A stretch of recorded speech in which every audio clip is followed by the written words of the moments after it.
ถึงที่ไม้แล้วสิออกไล่มองพี่น้องไล่แล้วก็สิย่ามให้เบิ่งน้ำกันเด้อพี่น้องเด้อสิมีการปิ้งปลากินมื้อนี้เด้อ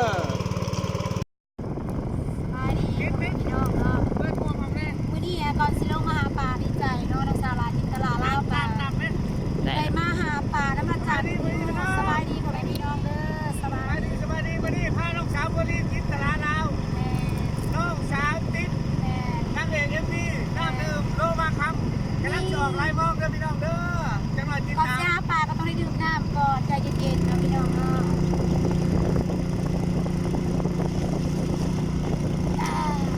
ได้ปลาหลายรถที่ไม้แล้วกำลังสีตกมองเด้อพี่น้องเด้อน้องสาวบุรีครับน้องสาวติดยกมือขึ้นเลยเมื่อนี้เอาแต่ผู้สาวงามพี่น้องมาไล่มองว่ามันสิมานหรือบ่เด้อพี่น้องเด้อ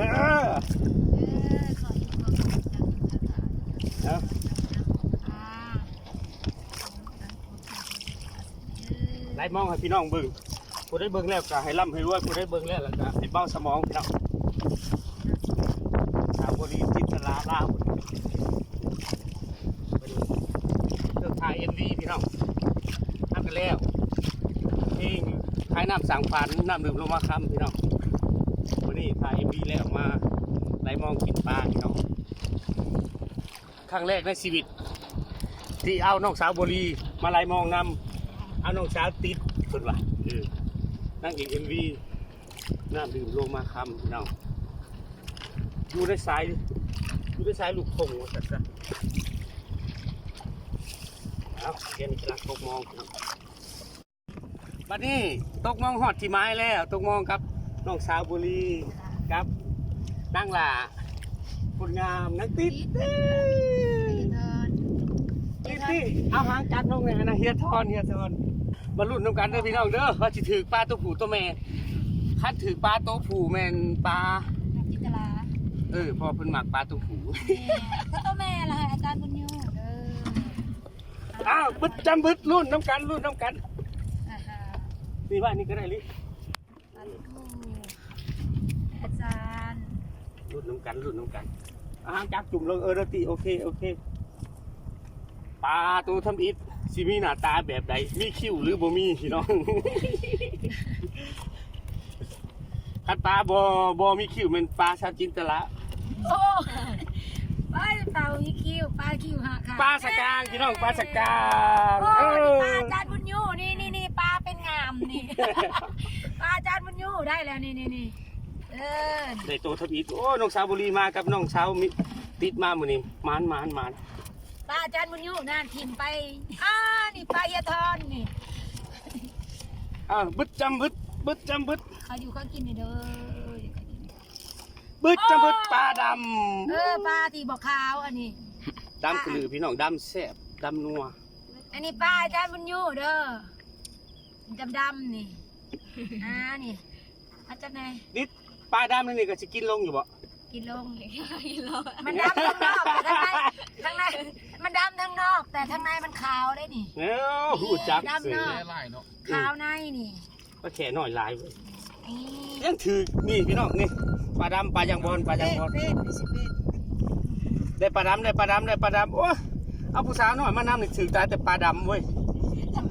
ลูกชายหมดนี่จะได้พวกมีแต่ของดำกับพวกคนดำกับมันจะ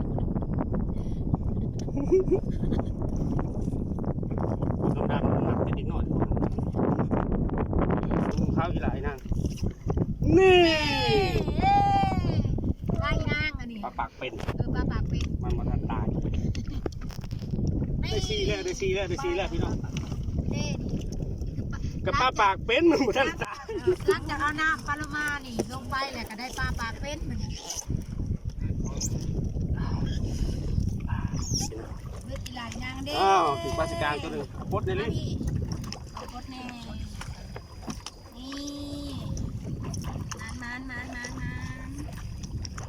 มันเอาไปอีกจะบึ้ดรุดเอาเพลงให้บอกคนงานต้องจับปลาลุดมันปลานี่อิซิโน่เด้อโอ้นี่ได้เลยประมาณ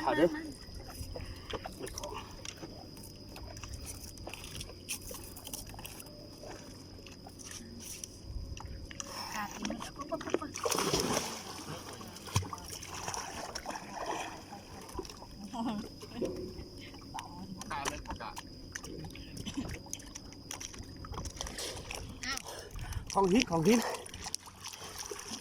พึ่งดีๆกันสิเกิดมัน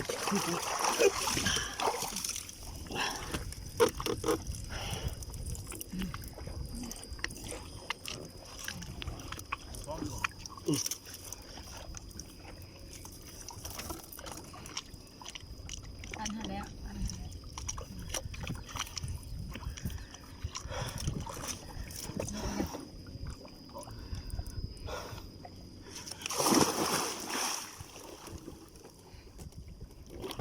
มิดสิม้อย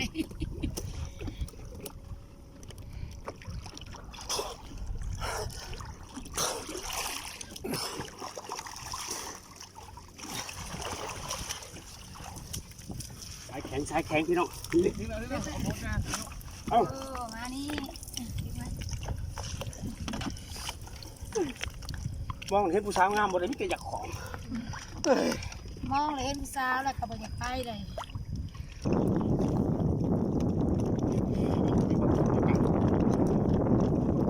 เด้ถามหน่อยก็มาโลดปรากฏห้ามตบหูมันได้พี่น้องปรากฏมือสอดปุดเลย เป็นยัง เงียบ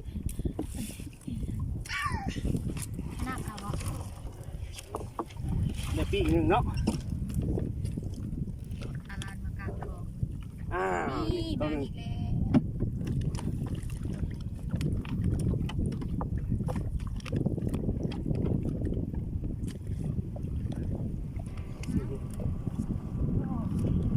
น้ำมันไป นี่ปลาขะแยงเฮงจำนี่แหละเนาะลีเนาะพอได้กินเนาะ ได้กินปลาโลมาน้ำปลาโลมาแหละก็ได้ดี ไปนี่ดังไฟเลยได้ดิจัดการเลยกินเลย โคตรดี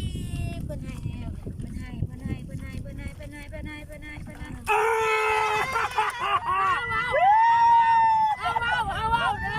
เอาเป็นคนว่าบ่ต้องให้ ขอบใจพี่น้องติดตามเด้อเพื่อนติดตามคลิปพาปลาขอให้ร่ำให้รวยให้เบาสมองร่ำรวยเบิดบ้านเด้อพี่น้องเด้อขอบใจเด้อขอบใจ ว่าต้องได้ปลาต้มก็ได้อีหลี